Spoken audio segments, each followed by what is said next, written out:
یہ قرآن وہ دنیا کے سمندر میں نکلی ہوئی چوٹی ہے، اور ہر انسان ایک کشتی ہے۔ یہ کشتیاں رواں دواں ہیں۔ جس نے اس چوٹی کو سامنے رکھ کے سفر شروع کیا، یہ اللہ تک بھی پہنچے گا، جنت تک بھی پہنچے گا، اور جس نے اس کو کھو دیا وہ گمراہ ہو کے رہ جائے گا۔ جنت میں ایک مجلس ہوگی جس میں صرف علماء جمع ہوں گے اور کوئی نہیں، اور اللہ ان پر قرآن کے علوم کھولے گا، اور وہ اس کا اتنا مزہ لیں گے کہ جنت کی ہر نعمت بھول جائیں گے اس کے معانی میں گم ہو کر۔ اور جب تک جنت قائم ہے یہ محفل لگتی رہے گی۔ علم کا منبع قرآن ہے، اور یہ اللہ کا کلام ہے، اس کی کوئی انتہا نہیں۔ صرف ایک الف کی تفسیر اللہ کھول دے تو سمندر خشک ہو جائیں گے، تفسیر ختم نہیں ہوگی۔ میں مولانا طارق جمیل دے کنڈیشن اس درخواست دیتی ہے، انہوں نے مینوں رہن واسطے گھر بنا کے دیتا ہے۔ میں بچی کا یہ بنانے کے لیے شادی کا انتظام نہیں کر سکتا۔ مولانا طارق جمیل فاؤنڈیشن کے آس لیب میں سی ٹی اسکین کی سہولت میسر ہو گئی ہے۔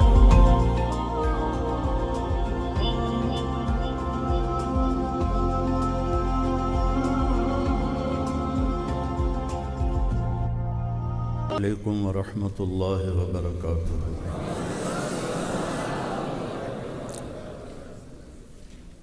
بسم اللہ الرحمن الرحیم، والصلاة والسلام علی رسولہ الکریم وعلی آلہ واصحابہ اجمعین، اما بعد، فاعوذ باللہ من الشیطان الرجیم، بسم اللہ الرحمن الرحیم، الف لام میم، ذالک الکتاب لا ریب فیہ ھدی للمتقین۔ وقال النبی صلی اللہ علیہ وسلم انکم فی زمان ہدنہ وان السیر بکم لسریع، افلا ترون الی اللیل والنہار یبلیان کل جدید ویقربان کل بعید ویاتیان بکل موعود۔ فقال مقداد رضی اللہ عنہ ما الہدنۃ یا رسول اللہ؟ قال دار بلاء وانقطاع۔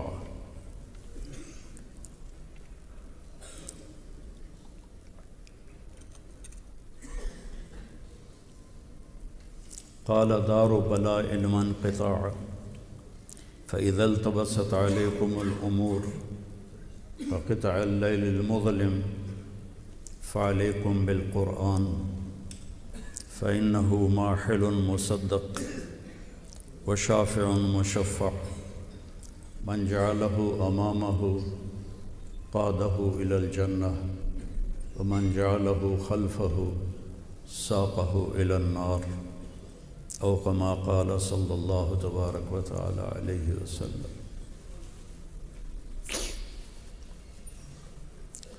محترم معزز علماء کرام اور عزیز طلباء،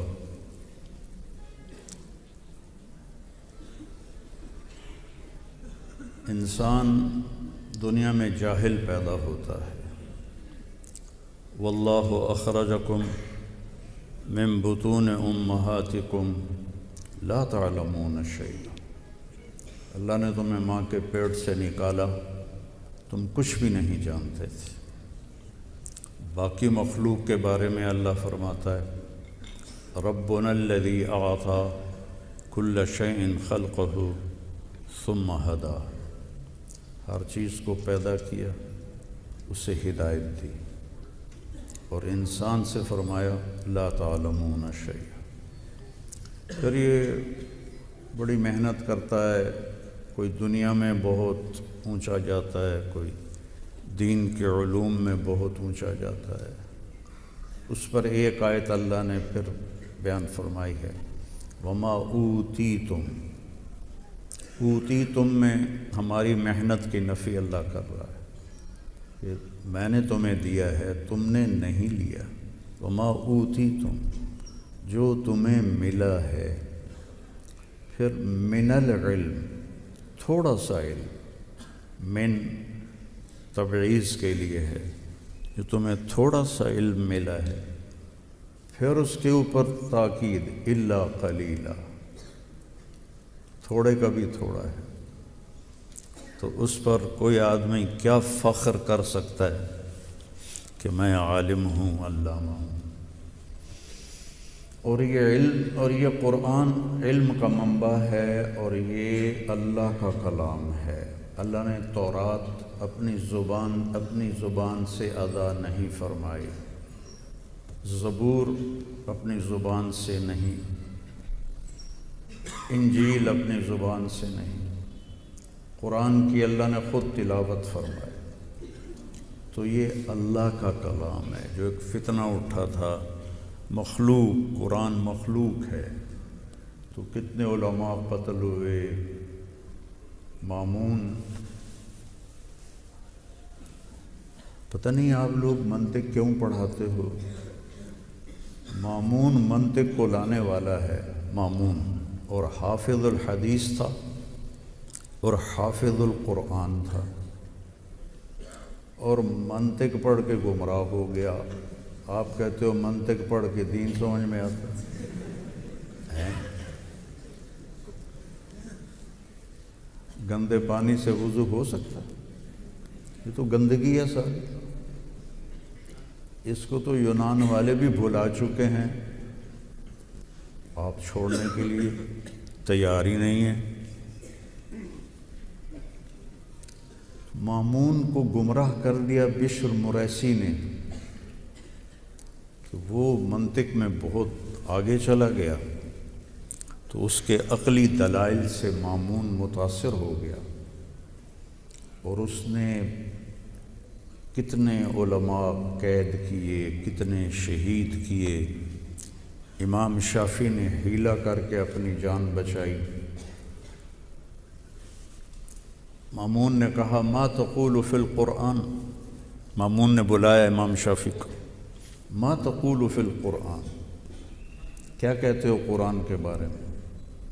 تو انہوں نے زبردست توریہ کیا، تعنینی، اس کا ایک مطلب ہے مجھ سے پوچھ رہے ہو، دوسرا مطلب ہے میرے بارے میں پوچھ رہے ہو، تعنینی۔ انہوں نے کہا نعم، قال مخلوق، مخلوق، نہ آگے نہ پیچھے، بس ایک لفظ بولا مخلوق۔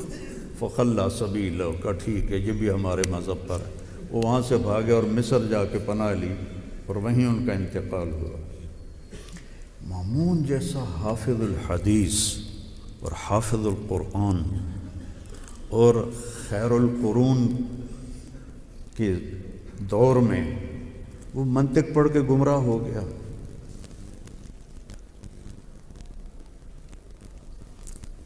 پھر جب وہ مرنے لگا تو اس نے اپنے بھائی کو وصیت کی، واتبع ہدی اخیک فی القرآن، معتصم کو۔ معتصم نے پھر امام احمد بن حنبل کو کوڑے لگوائے۔ تو اس وقت احمد بن ابی داود تھا مفتی۔ بیچ میں ایک واقعہ یاد آ گیا، زبیدہ ہارون کی بیوی کو وفات کے بعد کسی نے خواب میں دیکھا، تو اس نے پوچھا آپ کے ساتھ کیا ہوا؟ کہ اللہ نے میری بخشش کر دی۔ جب نہر زبیدہ اس نے کھدوائی تھی، مینا میں اس کے آثار اب بھی ہیں، مینا میں پہلی کدال جب پڑی تھی تو میری بخشش ہو گئی تھی۔ تو وہ کہتا ہے پھر تمہارا تو رنگ پیلا زرد ہوا پڑا ہے، یہ کیا ہے؟ تو اس نے کہا کہ میرے برابر قریب میں بشر مریسی دفن ہے، اس کو قبر نے جھٹکا دیا ہے، اس کے جھٹکے کی آواز سن کر سب کے رنگ پیلے پڑ گئے۔ معتصم نے پھر امام احمد بن حنبل کو کوڑے لگوائے۔ کہنے لگا کون ہے جو کم سے کم کوڑوں میں جان لے لے؟ تو ایک حبشی نے کہا میرے 10 کوڑے کھا کے آدمی مر جاتا ہے، تو آ جا۔ 60 کوڑے مارے. اور ایک اور تاریخ کی کتاب میں نے پڑھا کہ ایک غلام کو بلاتا، وہ 2 کوڑے مارتا، اس کو ہٹا کے پھر دوسرے کو تازہ کو بلاتا، وہ 2 وہ مارتا. اس طرح 30 آدمیوں نے 60 کوڑے. تو آپ پر غشی سی تاری تھی. تو احمد بن ابی داود نیچے آیا اور کہنے لگا اب بھی اگر تو میرے کان میں کہہ دینا کہ قرآن مخلوق ہے تو میں تمہیں خلیفہ کے عذاب سے بچا لوں گا. تو نے ایسے جھرجھری لی اور فرمایا اب بھی اگر تو کہہ دے کہ قرآن اللہ کا کلام ہے، غیر و مخلوق ہے، تو میں تمہیں اللہ کے عذاب سے بچا دوں گا. معتصم اسی پہ مر گیا. پھر واسق کا دور آیا. یہ تینوں ہارون کے بیٹے تھے، مامون، معتصم، واسق. واسق کو ایک مراسی نے توبہ کروا دی. مراسی میں آج اپنی زبان میں کہہ رہا ہوں، مسخرہ. اس کے دربار میں جیسے ہمارے ذمہ داروں کے ہوتے ہیں، آج تک میں نے اس روایت کو باقی رکھا ہوا ہے. باقی تو ڈیرے ویران ہو گئے ہیں، تو میرے پاس آتے ہیں، میں سب کو رجا کے بھیجتا ہوں. تو وہ ایک دن روتا ہوا آ گیا، کہنے لگا امیر المومنین عظم اللہ اجرک فی القرآن، اللہ تعالیٰ قرآن کے بارے میں آپ کو بہت اجر عظیم عطا فرمائے. تو اس نے کہا وما بالقرآن، قرآن کو کیا ہوا ہے؟ کہا مات القرآن، کہ قرآن مر گیا ہے، فوت ہو گیا ہے. اب نمازوں میں کیا پڑھیں گے، اب تراویح میں کیا پڑھیں گے؟ وہ کہنے لگا ویحک، تیرا ستیہ ناس، کبھی قرآن بھی مر سکتا ہے؟ کہ نعم القرآن مخلوق وکل مخلوق یموت فمات القرآن. بڑے بڑے علماء جس کو قائل نہیں کر سکے تھے، انہوں نے کہا امیر المومنین قرآن مخلوق ہے، ہر مخلوق نے مرنا ہے، تو قرآن بھی مخلوق ہے، فوت ہو گیا ہے. تو اس ایک نکتے نے واسق کو توبہ کی توفیق دی، لیکن اس نے اظہار نہیں کیا، نہ اپنی دعوت کو ختم کیا. متوکل جب آیا تو اس نے پھر معتزلہ کا خاتمہ کیا اور ان کو حکومت سے نکالا. تو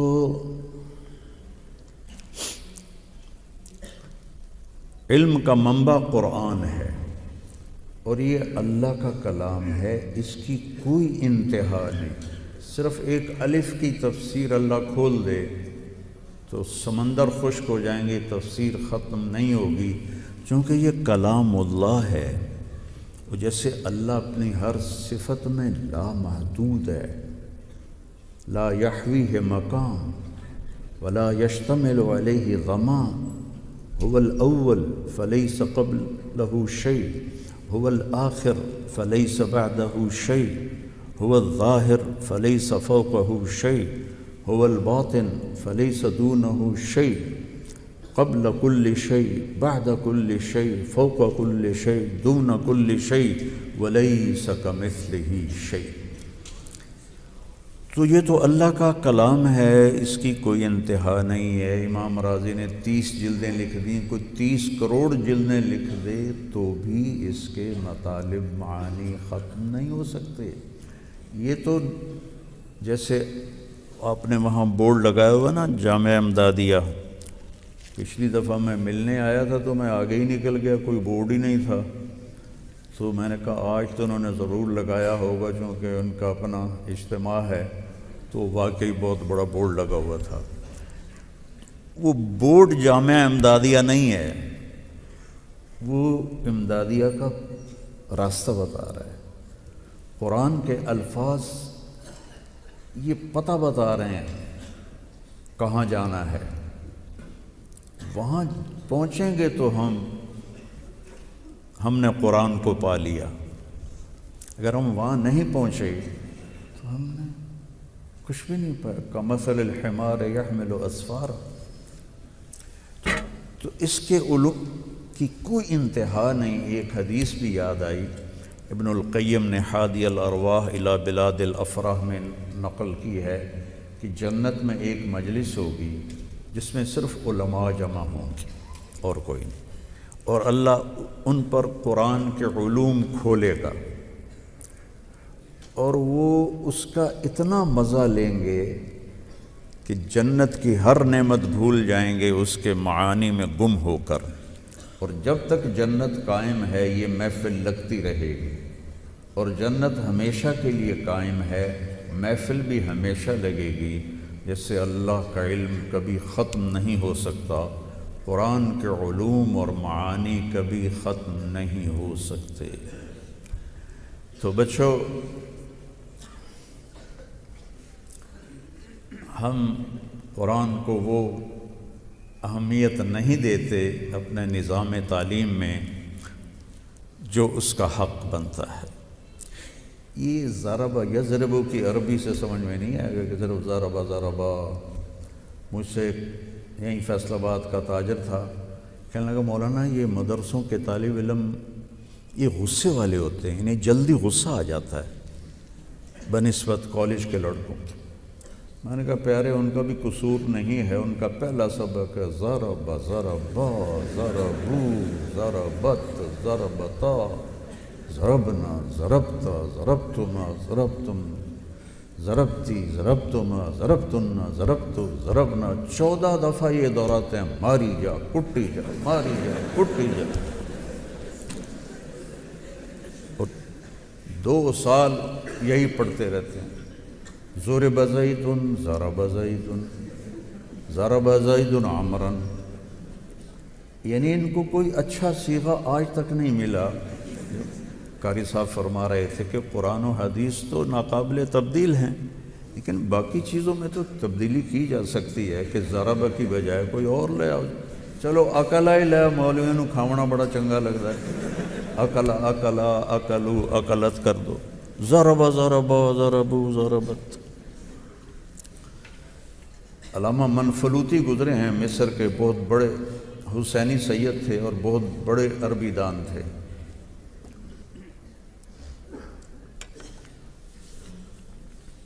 انہوں نے اپنی کتاب میں ایک واقعہ نقل کیا ہے کہ مصر پر جب ترکی کی حکومت تھی تو وہاں ایک گورنر آیا، عثمانی بادشاہوں نے بھیجا داؤد، اس کو عربی پڑھنے کا شوق ہوا تو اس نے ایک عالم کو بلایا کہ مجھے عربی سکھاؤ، تو اس نے اس کو نحو شروع کروائی، تو ضرب زید عمرا، تو وہ تھوڑا خر دماغ تھا، کہنے لگا کیا واقعی زید نے مارا ہے عمر کو؟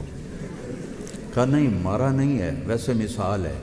کہا تو تم بادشاہوں کو جھوٹی مثالیں سناتے ہو، اس کو قید کر دو، قید کر دو۔ قید ہو گیا، دوسرا آیا، تیسرا آیا، چوتھا آیا، 5واں آیا، 18 علماء قید ہو گئے۔ ہر ایک کے پاس مثال ہی یہی تھی اور وہ یہی بات پوچھتا، پھر کہتا بادشاہوں کا کہ جھوٹ بولتے ہو۔ پھر اس نے شام سے ایک عالم بلوایا، تو وہ تھوڑے سمجھدار نکلے، انہوں نے پوچھا چکر کی یہ جڑا جاندہ قید ہو جاندہ ہے؟ کہا جی یہ زید اور عمر کا چکر ہے۔ تو ٹھیک ہے، اب مثال تو اس کے پاس بھی یہی تھی، تو اس نے بھی کہا ضرب زید عمرا، تو اس نے پھر جوش میں کہا کیا واقعی مارا ہے؟ کہا جی بالکل مارا ہے۔ کیا مارا ہے؟ کیوں مارا ہے؟ کیا قصور ہے؟ کہا بڑا بدماش ہے، بڑا بدماش ہے۔ اچھا کیا بدماشی اس کی؟ کہا آپ کا نام کیا ہے؟ اس نے کہا، میں نے کہا داؤد۔ کہا داؤد میں 2 واو ہوتی ہیں، لیکن کبھی آپ نے دیکھا ہے کہ آپ کے نام کے ساتھ 2 واو لکھی جائیں؟ ایک واو لکھی جاتی ہے، دوسری کا یوں وہ بنا کے نشان۔ آپ کے نام میں 2 واو ہیں اور عمر میں 1 واو ہوتی ہے۔ اس بدماش نے یہ کیا ہے کہ آپ کے نام کی واو چرا کے اپنے ساتھ لگا لی ہے، عمر بن گیا ہے۔ اس نے تو آپ کا نام چرا لیا ہے، تو اس کی تو ہوٹ ٹھکائی ہونی چاہیے، سکے لتر مارو انہوں۔ وہ کہنے لگا ہیں اچھا تو کسی مولوی نے مجھے یہ تو نہیں بتایا۔ وہ آپ سے ڈر گئے تھے، میں تو انہوں کھلی گل کر دی تھی۔ کہتے چلو ٹھیک ہے، انہوں بھی چھاڑ دیا ہوتے تنوں بھی نام دینا میں۔ تو جتنی عربی ہم پڑھتے ہیں اس سے قرآن نہیں سمجھ میں آئے گا، اور جس طرح ہم پڑھتے ہیں، جب میں نے جلالین پڑھی تو اس کے ساتھ ہدایہ ثالث تھا جو ویسے ہی دماغ کھا جاتا ہے، عام طور پہ آج کل تو نہ پڑھنے والے کو سمجھ میں آتا نہ پڑھانے والے کو۔ ہمارے استاد تھے رحمۃ اللہ علیہ، وہ زیادہ وقت ان کا تبلیغ میں گزرا اور پھر ان کو مدرسے رائمنڈ میں بیٹھا لیا۔ اب جہاں کہیں اٹکتے وہ کہتے اجتہاد کرو، جو تمہاری سمجھ میں آ جائے وہی ٹھیک ہے، بس وہی ٹھیک ہے۔ اور پھر اس کے ساتھ مشکات کے 2 سبق، پھر جلالین 2 طرف سے۔ سو یہ تو قرآن کے ساتھ مذاق ہے۔ ایک ایک لفظ کے لیے اسماعیل رحمہ اللہ بددوؤں کے ساتھ پھرتے رہتے تھے کہ یہ اس لفظ کو کیسے بولتے ہیں۔ متاع ومل حیات الدنیا ومل حیات الدنیا فی الآخرۃ الا قلیل، متاع الدنیا متاع۔ تو وہ کہنے لگے میں دیکھوں تو صحیح کہ عرب کا بدو متاع کا کیا مطلب لیتا ہے۔ وہ چلتا رہنا دے ٹھڈے بڑی۔ تو ایک قبیلے میں پہنچ گئے، 2 مہینے رہے، کوئی بولا ہی نہیں متاع۔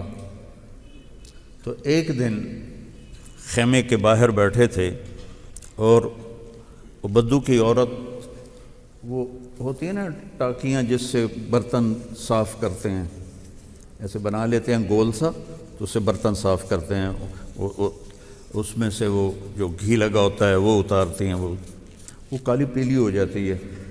تو اس نے وہ صاف کر کے ایسے رکھی تو اس میں گھی کی خوشبو تھی، تو پیچھے سے کتا آیا اور منہ میں ڈال کے چلا گیا۔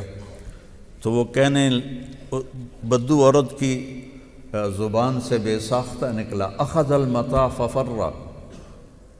تو اسماعیل کہنے لگے وجدت واللہ، مل گیا مل گیا مل گیا، مطلب مل گیا۔ اس طرح تحقیق کرتے تھے۔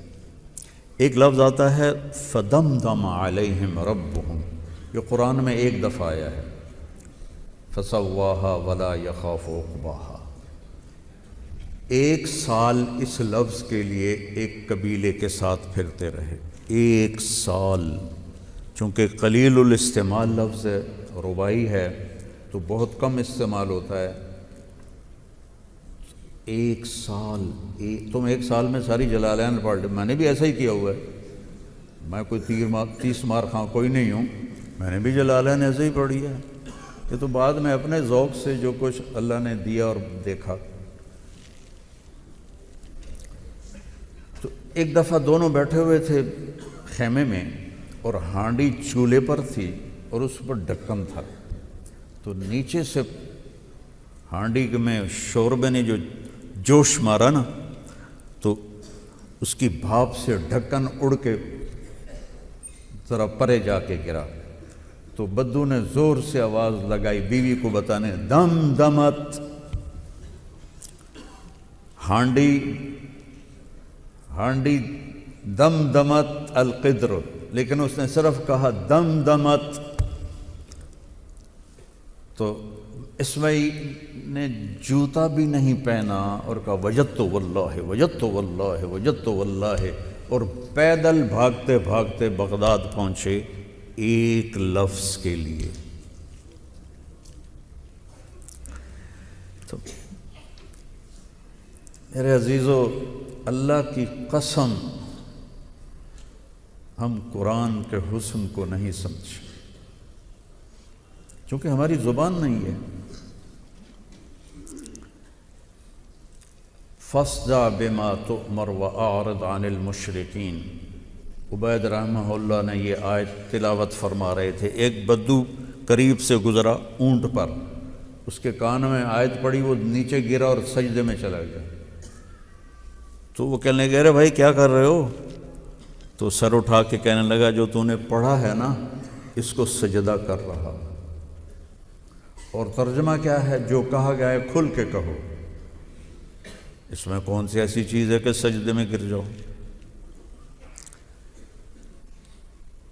تھوڑا سا اس کا میں بتا دیتا ہوں۔ صدع شیشے کے توڑنے کے لیے استعمال ہوتا ہے، کسرہ استعمال نہیں ہوتا، ویسے دونوں استعمال ہوتے ہیں۔ صدع اس توڑنے کو کہتے ہیں کہ چیز کو اس طرح توڑو کہ جڑ نہ سکے۔ تو شیشہ واحد دھات ہے جو ٹوٹے تو جڑتا نہیں، شیشہ ٹوٹے جڑتا نہیں، پھر آگ میں ڈال کے اس کو پگھلانا پڑتا ہے۔ تو میرے رب نے کہا، میرے محبوب جو میں نے کہا ہے اس کے ذریعے سے کفر پہ ایسی چوٹ لگا کہ کبھی قیامت تک یہ جڑ نہ سکے، شیشے کی طرح اس کو چور چور کر دے۔ وَأَعْرِضْ عَنِ الْمُشْرِكِينَ، اس حسن نے اس کو نیچے گرا دیا۔ چونکہ ہم مضامین کی کثرت ہے، دیکھو تمہارے سامنے روٹی بھی ہو، چاول بھی ہو، زردہ بھی ہو، حلوہ بھی ہو، پوڑی بھی ہو، سموسے بھی ہوں، باقرخانی بھی ہو، گلاب جامن بھی ہوں، رس گلے بھی ہوں، اور تم سارے کھا جاؤ تو تمہارے معدے کا کیا حال ہوگا؟ اللہ کے فضل سے ٹوائلٹ میں ہی بیٹھے رہو۔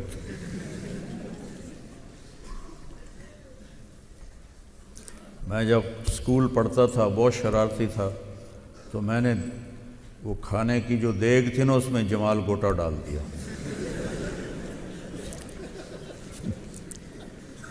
تو 70 لڑکے تھے ہم،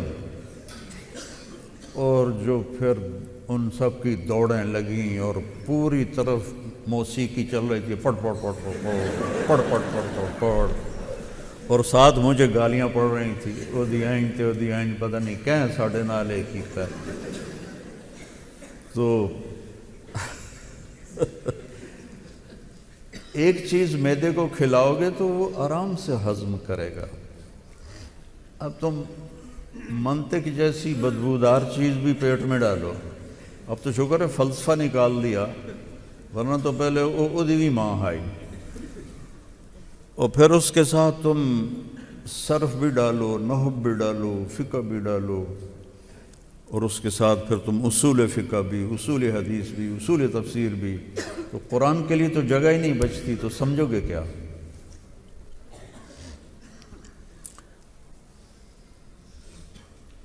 میں ایک آپ کو مثال دیتا ہوں۔ کانوا قلیلا من اللیل ما یہجعون بالاسحار ہم یستغفرون، رات کو بہت تھوڑا سوتے تھے اور سحری میں استغفار کرتے تھے۔ تھوڑے کا اللہ نے مطلب بیان کرنا تھا کہ تھوڑا، اس تھوڑے کو دیکھو قرآن کیسے بیان کرتا ہے، کانو ناقصہ جو قلت پہ دلالت کرتا ہے، ٹھیک ہے، قلیل جو قلت پہ خود دلالت کر رہا ہے، من اللیل من تبعیض کا ہے جو قلت پہ دلالت کرتا ہے، ما مصدر کا ہے جو فعل کو مصدر بنا دیتا ہے، کثرت سے قلت میں تبدیل کر دیتا ہے، اور حجا اونگ کو کہتے ہیں، نیند کو نہیں کہتے، حجا۔ یہ کانو قلیل، قلیل قلیل، من اللیل قلیل، ما قلیل، حجا قلیل، وبالاسحار ہم یستغفرون۔ جب اس طرح تم اس کی آیت کی شکل دیکھو گے تو تمہیں کچھ اور محسوس ہوگا۔ رات کو تھوڑا سوتے تھے، اس کا اثر اور ہے، اور اس طرح سوچ کے پڑھو گے تو اس کا اثر اور ہے۔ تو قرآن سے ہم نے انصاف نہیں کیا، اور پھر آپ لوگ جا رہے ہو زیادہ آپ وہ پڑھو گے، مفتی شفیع صاحب رحمہ اللہ کی تفسیر، کیا نام ہے اس، معارف القرآن، لیکن حسن قرآن تو عربی میں ہے۔ ابھی حسنہ مفتی صاحب قاری صاحب نے لقد کان لکم فی رسول اللہ اسوۃ حسنہ پڑھی نا، ایک ہوتا ہے حسن، ایک ہوتا ہے حسین، ایک ہوتا ہے احسن، ایک ہوتا ہے حسنہ۔ حسن خوبصورت، حسین بہت خوبصورت، احسن سب سے زیادہ خوبصورت، حسنہ چہرے کا وہ تل جو چہرے کو خوبصورت بنا دیتا ہے. سادہ سا چہرہ ہو لیکن یہاں تل ہو تو پورا چہرہ خوبصورت ہو جاتا ہے، کشش ہوتی ہے. حسنہ چہرے کا وہ تل جو آپ کو نمایاں کر دے. تو میرا رب کہہ رہا ہے میرے نبی کی زندگی صرف خوبصورت نہیں ہے، نمایاں ہے، سب سے منفرد ہے. کیا مزہ ہے اس کا. قرآن کے لیے الگ اپنی زندگی کا کچھ وقت لگاؤ. وَلَئِن مَسَّتْهُمْ نَفْحَةٌ مِّنْ عَذَابِ رَبِّكَ لَيَقُولُ الَّذِينَ ظَلَمُوا يَا وَيْلَنَا إِنَّا كُنَّا ظَالِمِينَ. اگر انہیں تھوڑا سا عذاب چکھ لے، انہیں چھو لے، تو یہ پکار اٹھیں گے کہ ہم ظالم ہیں. ٹھیک، تھوڑا سا اس کو دیکھو کہ اللہ کی زبان کے اندر اللہ بتانا یہ چاہتا ہے کہ تھوڑی سی تکلیف ان کو پہنچے، تھوڑی سی. تو اس کو اللہ کیسے بیان کرتا ہے؟ ان اور اذا. ان کمزور ہے اذا سے، اذا میں ہے جب بھی یہ ہوگا تو ہم ایسا کریں گے، اور ان ہے اگر کے ساتھ، اس میں تسلسل نہیں ہے، ایک دفعہ کا اشارہ ہے. والا ان مسا چھونا، لمس چھونا، لمستہم، اصابتہم، اخذتہم. مست کا جو لفظ ہے یہ بالکل یہ ایسے یہ دیکھو، یہ مست ہے. اولا مستم النساء اگاں تائیں گل جاندی ہے حنفیوں کے نزدیک. تو مست یہ یعنی عذاب کو کس طرح بیان کر رہا ہے اللہ تعالیٰ، اس پہ میں آپ کو تھوڑا متوجہ کر رہا ہوں. مسا یہ ہے، نفحہ ایک لفظ ہے، ایک لفحہ ہے. ہوا کا ہلکا سا جھونکا، اگر وہ ٹھنڈا ہو تو اسے نفحہ کہتے ہیں، اور اگر وہ گرم ہو تو اسے لفحہ کہتے ہیں. دروازہ بند کرتے ہوئے بعض اوقات اس ہوا کا جھونکا آتا ہے، اس کو کہتے ہیں. اگر وہ ٹھنڈا ہے تو جیسے آج کل ہے تو اسے نفحہ کہتے ہیں، اور گرمی میں بند کریں تو گرم آتا ہے تو اسے لفحہ کہتے ہیں. تو اللہ نے لفحہ نہیں فرمایا، گرم، نفحہ ٹھنڈا ہوا کا جھونکا. آگے کیا کہا؟ من عذاب ربک.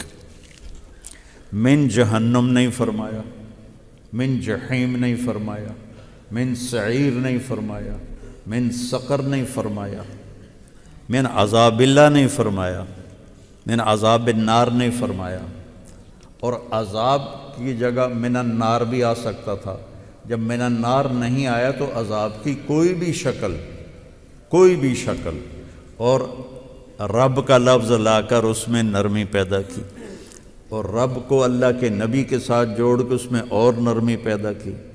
رب پالنے والا، اور آگے میرے محبوب رحمت للعالمین. تو دیکھو اللہ نے عذاب کو کتنا ہلکا بیان کر کے کیا ہے. وَلَئِن مَسَّتْهُمْ، ایسے کیا؟ نفحہ، ٹھنڈی ہوا کا جھونکا، لیکن وہ من عذاب ربک. من عذاب اللہ میں ہیبت آ جاتی، من عذاب النار میں شدت آ جاتی ہے. تو اللہ نے کہا من، اور عذاب کو عام کر دیا، آگ کا لفظ استعمال نہیں کیا. انکال نہیں ہے، جحیم نہیں ہے، سلاسل نہیں ہے، اغلال نہیں ہے، صدید نہیں ہے، حمیم نہیں ہے. من عذاب ربک. اتنا معمولی سا بھی اگر انہیں لگ گیا.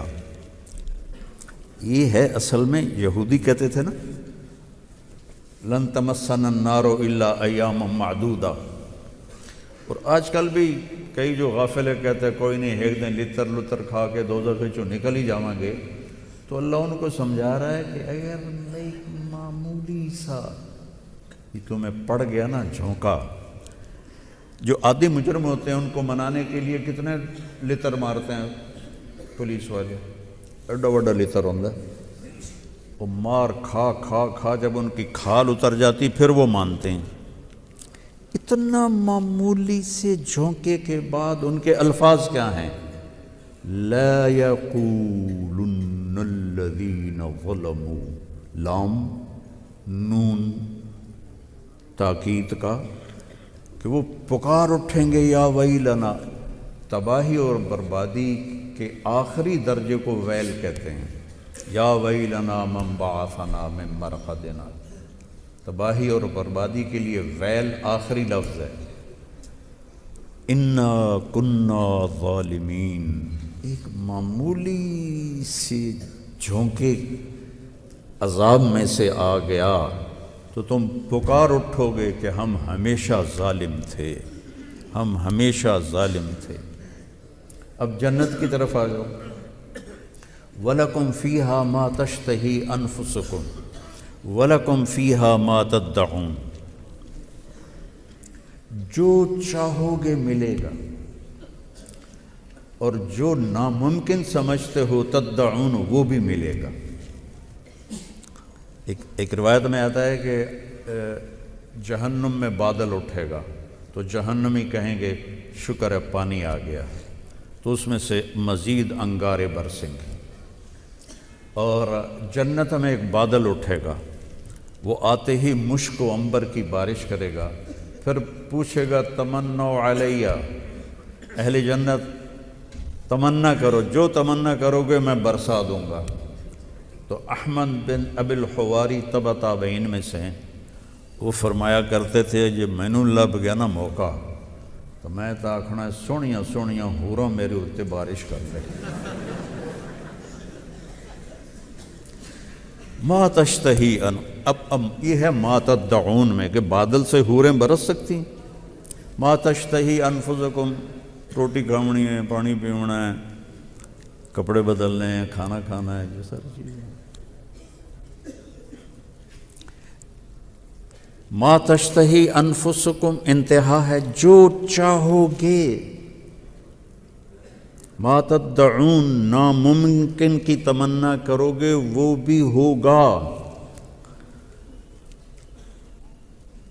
جنت میں جو انہار، قرآن میں جو انہار ہے ہم اس کا ترجمہ نہر کر دیتے ہیں، نہر دریا کو کہتے ہیں عربی میں، دریا ہیں کتنے بڑے ہیں کہ جنت کے کسی دریا میں دودھ کے، شہد کے، شراب کے، پانی کے، یہ ساتوں زمینوں کو اٹھا کے ایسے ڈالو تو یوں لگے گا جیسے یہ فیصل آباد کی نہر میں کوئی کنکر ڈال دیا جائے تو نظر نہیں آتا۔ یہ 24,000 کلومیٹر کی زمین کسی بھی دریا میں ڈال دو تو ایک کنکر کی طرح غائب ہو جائے گی، اور اس میں بڑے بڑے بحری جہاز ہیں، بڑے، میں نے تو وہ جو آج کل کے ماڈرن جہاز ہیں وہ تو پورا ملک و شہر ہوتا ہے، میں نے ان میں سفر کیے ہوئے ہیں سمندری، وہ لگتا ہی نہیں کہ ہم کسی جہاز میں ہیں۔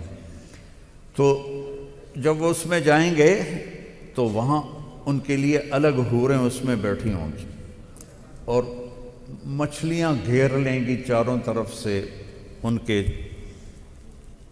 بحری جہاز کو، اور یوں سر اٹھا کے کہیں گی آپ مجھے کھائیں گے، دوسری کہے گی آپ مجھے کھائیں گے۔ میں بنگلہ دیش میں بہت دفعہ گیا ہوں تو میں ان سے کہتا تھا اس حدیث کا سب سے زیادہ مزہ بنگالیوں کو آئے گا جو کھاتے ہی مچھلی ہیں، تو وہ کہے گا ہاں کھاتا ہوں، تو وہ چھلانگ لگا کے اوپر آ جائے گی، اس کے لیے پانی اور خشکی برابر ہے، پھر کہے گی آپ مجھے کباب کھانا پسند کریں گے، کہا تو وہ ایسے کرے گی، مونڈا ہلائے گی تو اس میں سے کبابوں کے ڈشیں نکلنا شروع ہو جائیں، پھر کہے گی سالن کھائیں گے، کہا ہاں، پھر وہ دوسرے مونڈے کو ایسے کرے گی تو اس میں سے سالن کی ڈشیں نکلنی شروع ہو جائیں۔ ما تشتہی انفسکم ما تدعون، انتہا کی بات ہے نا، بولو انتہا کی بات ہے، لیکن آگے لفظ کیا ہے؟ نزلاً، من غفور الرحیم۔ اس کا آپ ترجمہ پڑھو گے تو لکھا ہوا ہے مہمانی ہے تیرے اللہ کی طرف سے۔ اس سے تھوڑا ہی مزہ آتا ہے، یہ ترجمہ ہے بھی نہیں۔ نزل ہے نزول سے، نزل عندنا ضیف، ہمارے پاس مہمان نازل ہوا، اور آتے ہی اس کو جو پیش کیا جاتا ہے وہ ضیافت نہیں ہوتی، وہ معمولی چیز ہوتی ہے، جیسے میرے کو پانی رکھ دیتا نہیں،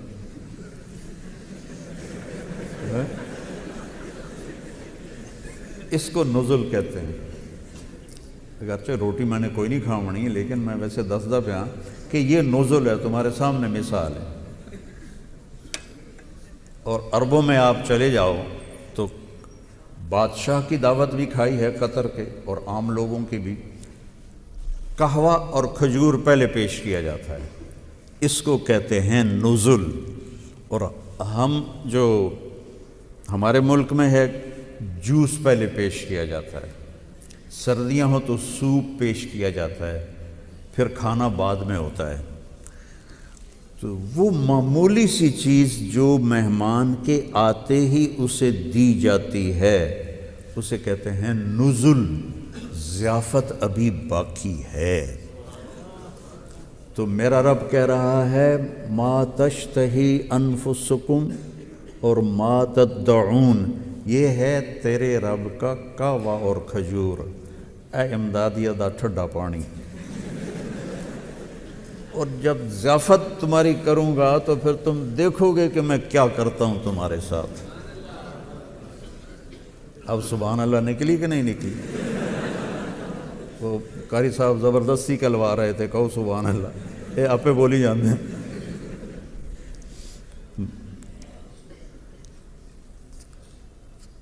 بچوں قرآن سے جی لگاؤ، اس کو سیکھو،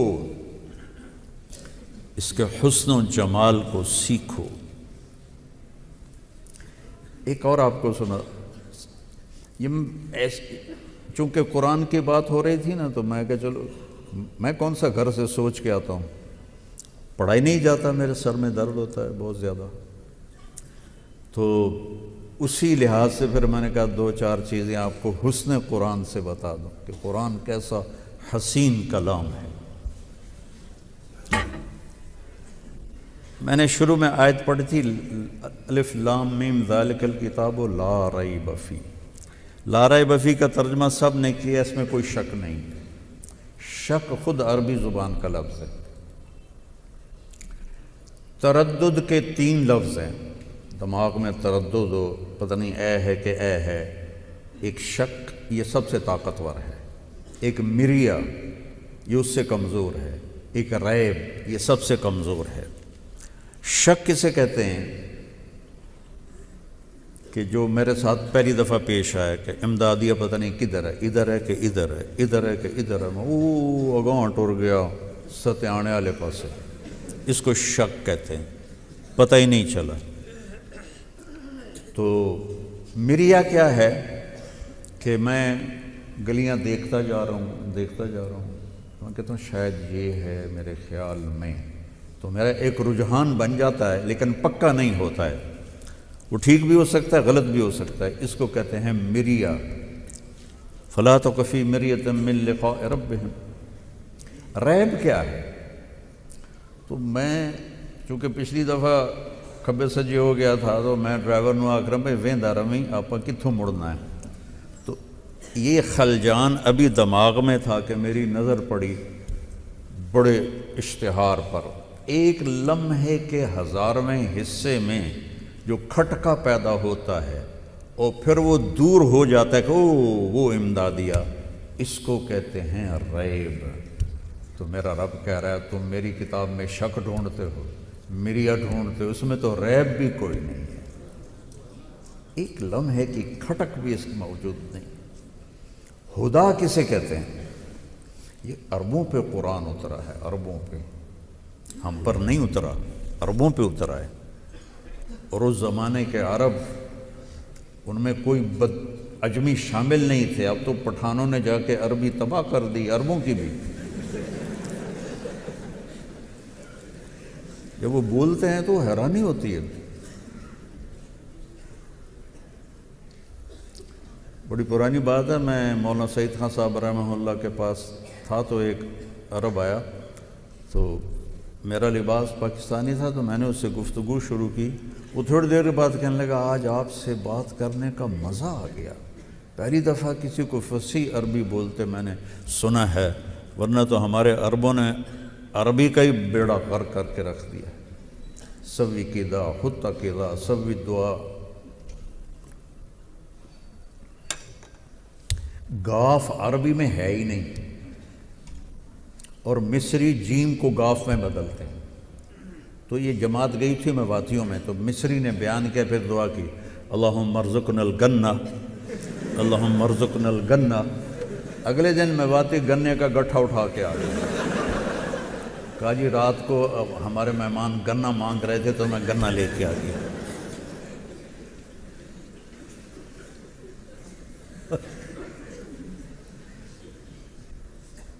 حسن قرآن تک تب پہنچو گے جب عربیت کے اندر کچھ مہارت پیدا کرو گے۔ ہدا، ہدا کسے کہتے ہیں؟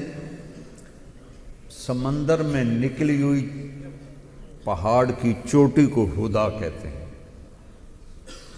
سمندر میں نے سفر کیے ہوئے ہیں تقریباً سارے بڑے سمندروں میں، تو کہیں کہیں ایسے چوٹی باہر نکلی ہوتی ہے۔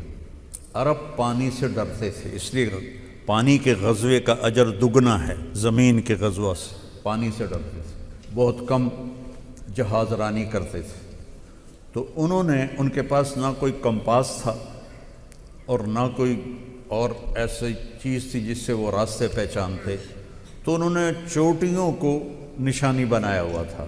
یہ چوٹی اس سے ادھر ہو جائیں تو جدے پہنچ جائیں گے، اس سے ادھر ہو جائیں تو یمبو پہنچ جائیں گے، اس سے ادھر ہو جائیں تو عقبہ پہنچ جائیں گے، ادھر ہو جائیں تو فلاں جگہ پہنچ جائیں گے۔ وہ چوٹیاں جو تھیں وہ ان کو راستے کا پتہ بتاتی تھیں۔ وہ چوٹی جو آپ کو آخرت کا پتہ بتائے اور اللہ کا پتہ بتائے اور جنت کا پتہ بتائے، وہ ہے ہدن للمتقین۔ یہ قرآن وہ دنیا کے سمندر میں نکلی ہوئی چوٹی ہے، اور ہر انسان ایک کشتی ہے، یہ کشتیاں رواں دواں ہیں۔ جس نے اس چوٹی کو سامنے رکھ کے سفر شروع کیا، یہ اللہ تک بھی پہنچے گا، جنت تک بھی پہنچے گا، اور جس نے اس کو کھو دیا وہ گمراہ ہو کے رہ جائے گا۔ تو ایک اور آیت سنا کے پھر میں بس کرتا ہوں۔ هل علمتم ما فعلتم بيوسف وأخيه إذ أنتم جاهلون قالوا أئنك لأنت يوسف قال أنا يوسف وهذا أخي قد من الله علينا إنه من يتق ويصبر فإن الله لا يضيع أجر المحسنين۔ جب اخوت یوسف آئے تھے تو انہوں نے کتنے ظلم ڈھائے تھے، آپ نے پڑھے ہوں گے۔ یوسف علیہ السلام نے کس خوبصورت انداز میں اپنے بھائیوں کے جرم کو ہلکا کیا، یہ تم تھوڑا سن لو مجھ سے۔ حل علمتم، حل وہاں بولا جاتا ہے جہاں مجھے یہ پتہ ہو کہ مولانا زاہد صاحب سے جو میں بات کرنے لگا ہوں یہ نہیں جانتے، تو میں نے کہتا ہوں مولوی زاہد صاحب آپ کو پتہ چلا، آپ کو خبر ہوئی، یہ ہمارا محاورہ ہے نا، اب تو انہوں پتہ لگ گیا جی ہو گیا جی۔ تو حل میں کہہ رہے ہیں آپ کو میرے خیال میں پتہ کوئی نہیں ہے۔ اللہ اکبر، حل علمتم، آپ کو میرے خیال میں پتہ کوئی نہیں ہے۔ ما فعلتم، فعلا عربی زبان کا سب سے کمزور لفظ ہے، اس سے کمزور اور کوئی لفظ نہیں ہے تعبیر میں۔ فعلا غیر ارادی حرکت کے لیے بولا جاتا ہے، جیسے میں یہ کر رہا ہوں، یہ غیر ارادی حرکت ہے، اور بیان کر رہا ہوں یہ ارادی عمل ہے، اس کے لیے عاملہ ہے۔ وہ کہہ رہے ہیں فعلتم غیر ارادی طور پر، بیوسف و اخیہ اذ انتم جاہلون، آپ کو اصل میں اس وقت پتہ نہیں تھا. حل فعلتم جاہلون، ہونا کیا چاہیے تھا؟ قد علمتم، تو انہوں سارا پتہ ہے. ما ظلمتم، جو تم لوگوں نے ظلم کیا. بیوسف و اخیہ اذ انتم عامدون، تم نے جان بوجھ کے جو ظلم کیا یوسف اور اس کے بھائی پر. اور وہ کیا کہہ رہے ہیں؟ هل علمتم، سبحان اللہ، ما فعلتم، سب سے چھوٹی تعبیر. یہ میرا ہاتھ ایسے گیا ہے نا، اس کو فعل کہتے ہیں، اور اپنے ارادے سے جو کیا جائے اسے عمل کہتے ہیں. تو کہہ رہے ہیں تم نے خود نہیں کیا تھا، تم سے ہو گیا. باپ کو دھوکہ دے رہے ہیں، خود کر رہے ہیں. کنویں میں پھینک رہے ہیں، خود کر رہے ہیں. آپ نے منڈیر کو پکڑا تو ایک نے تلوار کا قبضہ مارا جس سے ہاتھ چھوٹ گئے.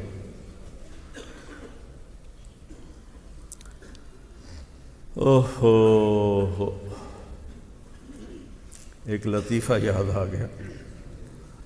ہمارے دیہاتی خطیب جیسے ہوتے ہیں، وہ بیان کر رہا تھا یوسف علیہ السلام کا قصہ. جدو یوسف علیہ السلام نے دے بھائیاں نے کھوئے سٹیا تے آواز آئی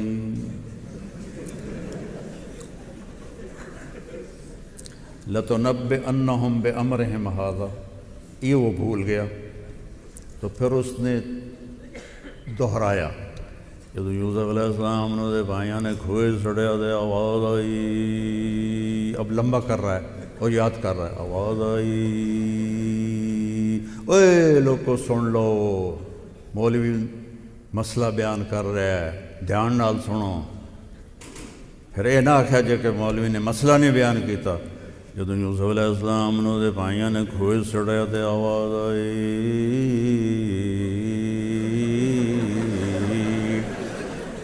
اب یاد نہیں آ رہا. ان کا چوتھی دفعہ کچھ تو بولنا پڑے گا. کہنے لگا ہن فیصلے دی گل سن لو. جدو یوسف علیہ السلام نے دے بھائیاں نے کھوئے سٹیا تے آواز آئی کڑم.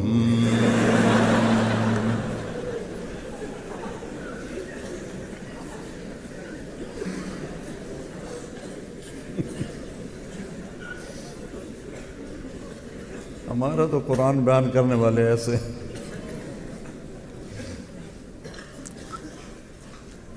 تو حل علمتم کی جگہ ہوتا قد علمتم، ما فعلتم کی جگہ ہوتا ما ظلمتم، اذ انتم جاہلون کی جگہ ہوتا اذ انتم عامدون. اب آگے یوسف علیہ السلام نقاب رکھتے تھے. جب انہوں نے نقاب ہٹایا اور یہ بات کی تو انہوں نے سے غور سے دیکھا تو دو کیفیتیں پیدا ہوئی. ایک شک کہ نہیں یوسف نہیں، ایک یقین وہی ہے، لگتا ہے اس کا خواب پورا ہو رہا ہے. شک اور یقین. ایک خوف پیدا ہوا کہ اب ہماری خیر نہیں. ایک امید پیدا ہوئی کہ ہو سکتا ہے یہ یوسف نہ ہو. تو دو متضاد کیفیتیں ہیں، شک یقین، خوف اطمینان. اس کو قرآن نے کیسے بیان کیا؟ اِنَّکَ، استفہام اِنَّا کے اوپر لا رہے ہیں. اِنَّکَ، پھر لَأَنْتَ یوسف، میرے چہرے کو تم پڑھنا پھر تمہیں اس آیت کا صحیح مزہ آئے گا.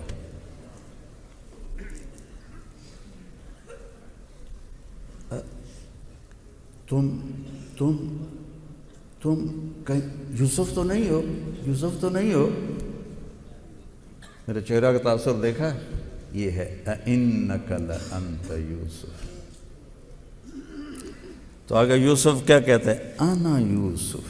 کیا تواضع ہے، انا یوسف، انا عزیز و مصر میں انا یوسف وہذا اخی. کتنی تواضع ہے اس میں. اور جو آج میں بیٹھا ہوں قد من اللہ علیہ. تو میرے عزیزو پورا قرآن ہی حسین ہے، اور قرآن کے ساتھ جو ناانصافی ہے، میں نے بھی اسی ناانصافی کے ساتھ پڑھا ہوا ہے. میں نے تو یہ نامراد منطق زبانی یاد کی تھی، پوری مرقات میں نے زبانی لکھ دی تھی، پوری مرقات. کلو آبا کلو باجا کلو آبا، یہ کیا ہے بھائی؟ اس کی جگہ کوئی حدیثیں یاد کرو. آخری ایک قصہ سنا کے ختم کرتا ہوں. 3 تاریخ کو آسٹریلیا کے سفیر مجھے ملنے آئے. اگست میں ہم نے ویزے کے لیے درخواست دی تھی، تو انہوں نے میرے بیٹے یوسف کا، اس کی سیکرٹری کا فون آیا کہ وہ آپ سے ملنا چاہتے ہیں. میں نے کہا مجھے کیسے ملنا چاہتے ہیں؟ کہا جی وہ یہاں کی جو مشہور شخصیات ہیں ان سے ملاقاتیں کر رہے ہیں. اور اسی میں ہی اس نے کہا کہ وہ عربی بھی جانتے ہیں، عربی میں وہ مصر میں سفیر رہے ہیں 5 سال، اور 3 سال سفیر رہے ہیں سعودی عرب، اور انگلینڈ سے انہوں نے PhD کی ہے عربی میں. میں کہا چلو شکر ہے، مجھے انگریزی آتی تھی، بھول بھلیاں ہو گئی، چلو عربی میں بات ہو گئی. تو جب وہ میں ان سے ملا تو میں نے کہا کہ سمعت انک تعلمت العربیہ. کہنے لگا نعم قفا نبک من ذکر حبیب و منزل. اس سے آگے اسے نہیں آتا تھا تو وہیں رک گیا. میں نے کہا ہاں قفا نبک من ذکر حبیب و منزل بسقط اللواء بین الدخول فحوملی فتغلها فالمقرات لم يعف رسمها لما نسجتها من جنوب وشمالي ترى بعر الأرآم في عرصاتها وقيعانها كأنه حب فلفل كأني غداة البين يوم تحمل لدى سمرات الحي ناقف حنظلي وقوفا بها صحبي علي مطيهم يقولون لا تهلك أصن وتجملي وإن شفائي عبرة مهراقة فهل عند رسم دارس من معولي ففاضت دموع العين مني صبابة على النحر حتى بل الدمع محملي. یہاں تک تشبیب ہے، پھر انیزہ کا عشق شروع ہوتا ہے. یہ میں نے 40 سال پہلے یاد کیے تھے. اس کی تو آنکھیں پھٹ گئی، حیران ہو کے مجھے دیکھنے لگے. پھر بیٹھے تو کہنے لگا میں نے وہاں سے کی ہے PhD، تو متنبی بڑی مشکل تھی، مجھے اس کا ترجمہ بہت مشکل سے کرنا پڑا ہے، عربی تو سے انگلش میں. میں نے کہا ہاں یا لائمی لا معن الذی یضناہ طول سقامہ وشقائہ عزل العواذل حول قلب الطائہ وہوى الأحبة منہ فی سودائہ القلب أعلم يا عذول بدائه وأحق منك بجفنه وبمائه فمن أحب لأعصينك في الهوى قسما به وبحسنه وبهائه وقي الأمير هوى العيون فإنه ما لا يزول ببأسه وسقائه يستأثر البطل الكمي بنظرة ويحول بين فؤاده وعزائه. او لملیٹ ہی ہو گئے اور میرا ویزا پکا ہو گیا.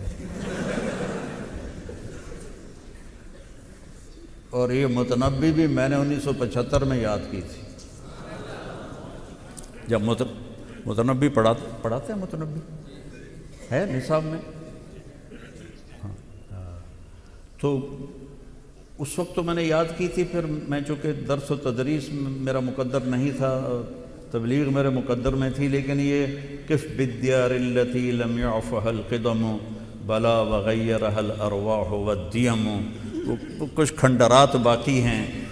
تو بِعَبِ الشُّمُوسُ الْجَانِحَاتُ غَوَارِبًا اللابسات من الحریر جلاببا المنہبات قلوبنا وعقولنا المنہیات الناہبات الناہبا حاولنا تفدیتی وخفن مراقبا فوضعنا ایدیہن فوق ترائبا بعد ہوا کا صبرت ام لم تصبرا وبقاک ان لم یجر دمعک او جرا کم غرہ صبرک وابتسامک صاحبا لما رآہ فی الحشا ما لا یرا امر الفؤاد لسانہ وجفونہ فقتمنہ وکفا بجسمک مخبرا۔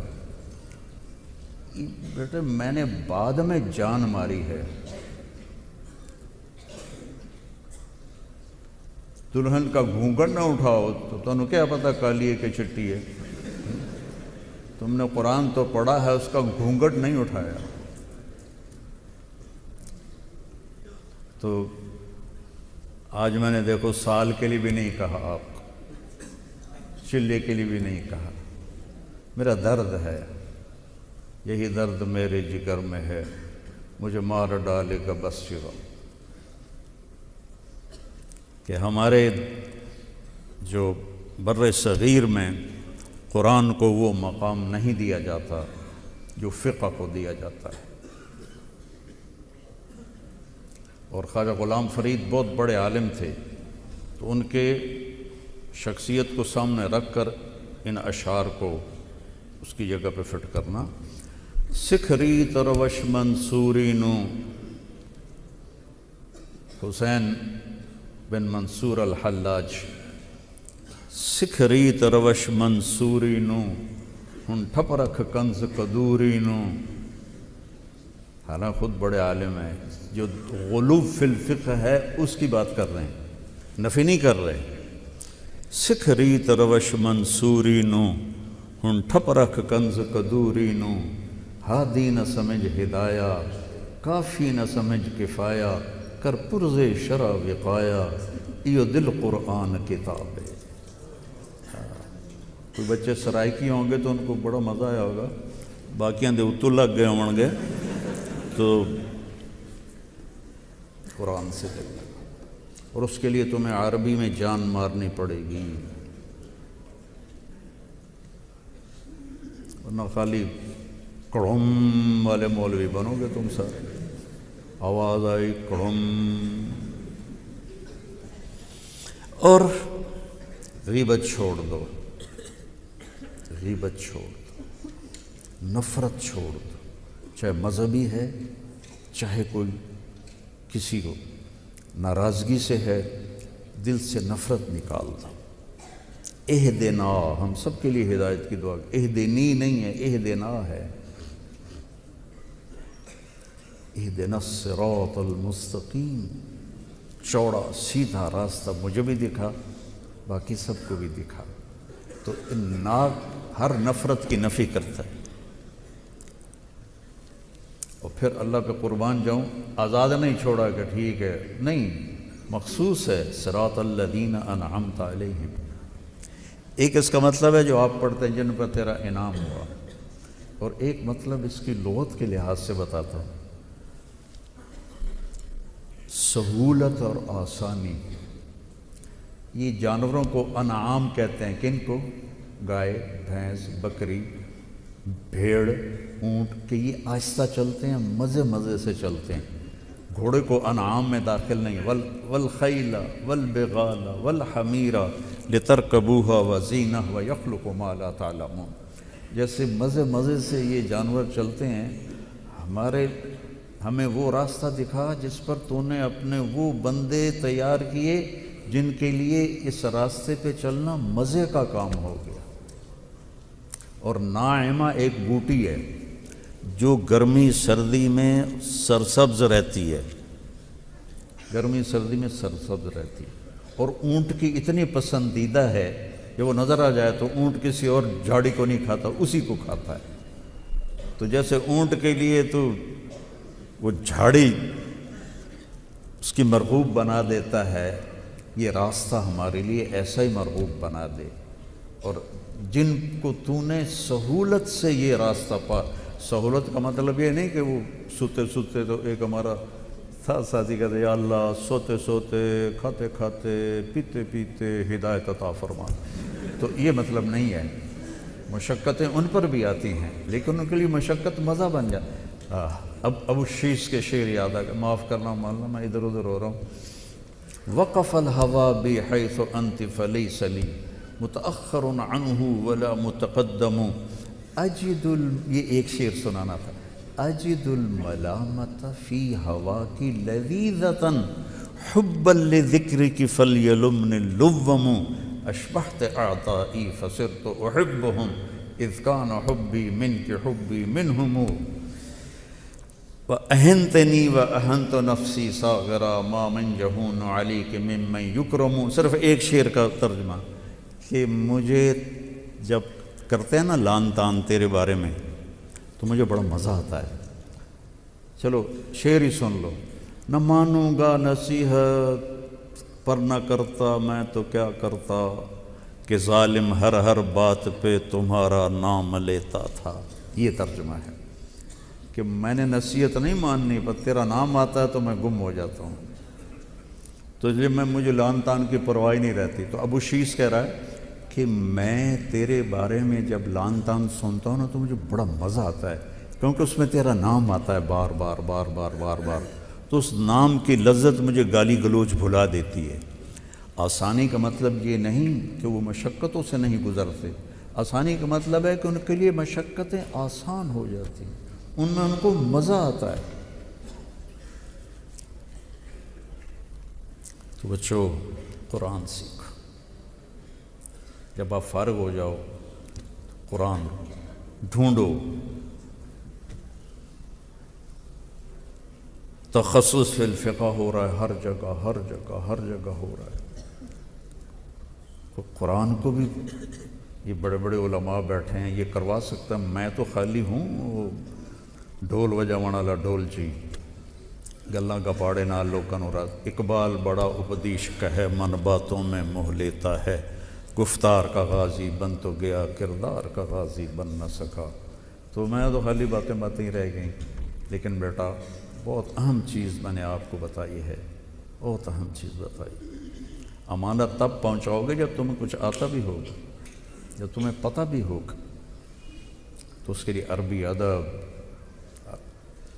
عربی یہ جو تھے نا سید قطب جن کو جمال ناصر نے پھانسی دے دی تھی، یہ دہریہ قسم کے ادیب عربی تھے. تو کسی نے ان سے کہا تو اتنا بڑا عربی دان ہے، قرآن دے. قرآن سب سے بڑا عربی کا خزانہ ہے. تو قرآن پڑھتے پڑھتے ہدایت مل گئی اور پھر انہیں فی ظلال القرآن سب سے فصیح تفسیر ظلال القرآن ہے. تو میری بات لمبی ہو گئی، ابھی مفتی صاحب نے بھی بات کرنی ہے. اور میں یقین مانو 2 گولیاں کھا کے آیا تھا، وہ میرا خیال تھا آدھا پونا گھنٹہ 2 موبائلوں کو ٹرکا کے میں چلا جاؤں گا. لیکن آپ کو دیکھ کے پھر میرا جی چاہا کہ میں اپنے دل کا درد آپ کے ساتھ سانجھا کروں کہ ہم قرآن سے جڑیں، قرآن سے جڑیں.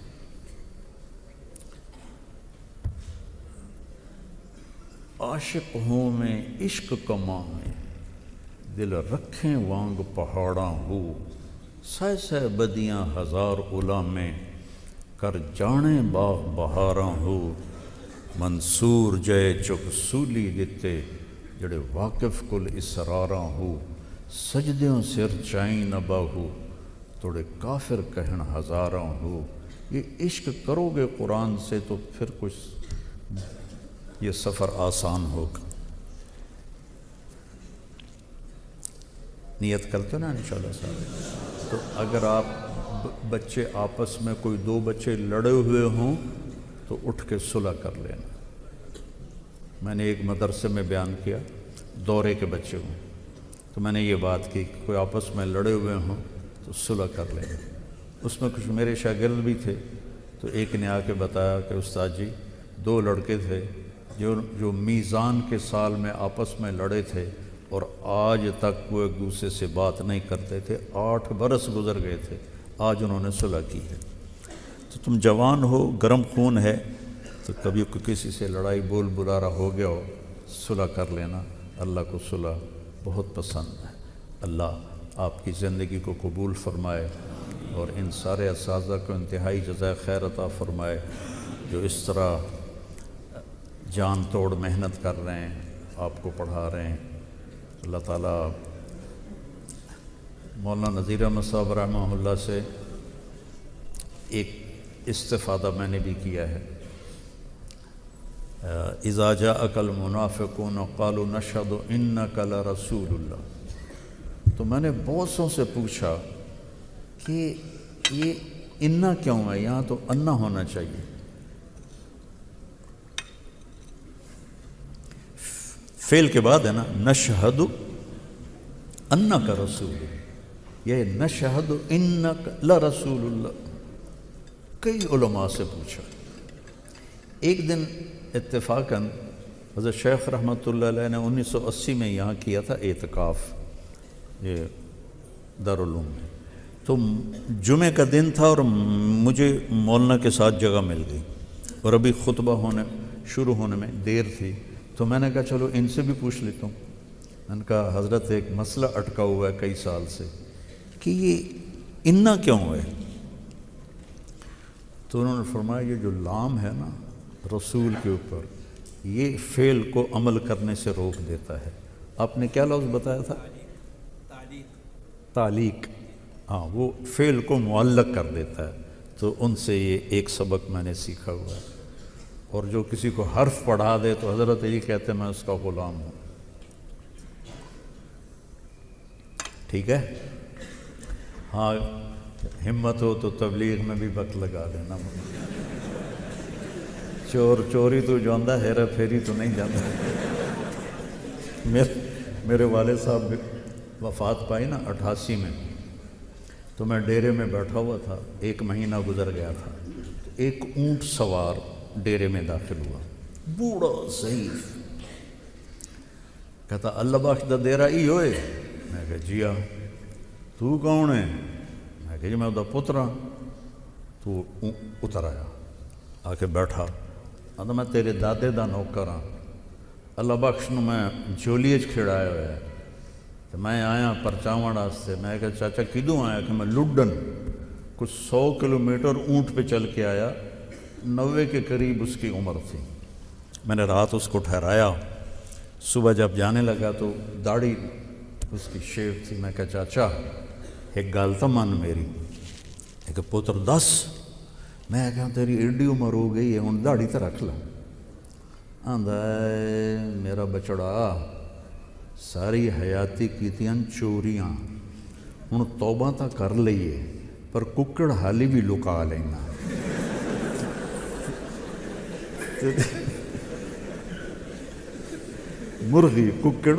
مرغی حالی بھی لکا لینا. تے جو مڑ داڑھی نال پھدی گیوں تو بڑا کام اس.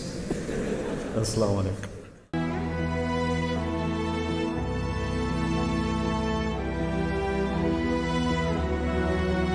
سیلاب دے نال بہت زیادہ نقصان تھیا ہے. ہمارے کمرے 4 دیواریاں مکمل گر گئی.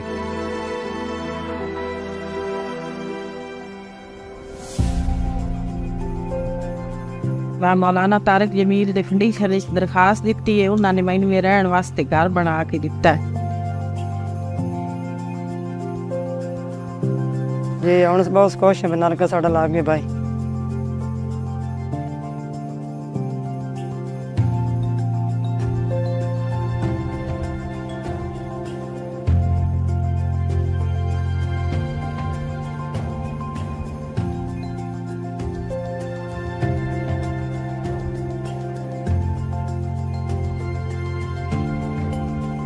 میں بچی کا یہ بنانے کے لیے شادی کا انتظام نہیں کر سکتا ہوں.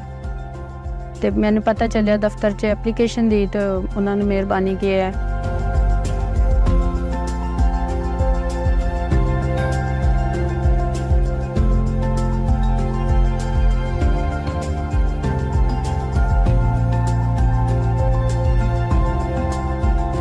مولانا طارق جمیل فاؤنڈیشن کی آس لیب میں CT اسکین کی سہولت میسر ہو گئی ہے.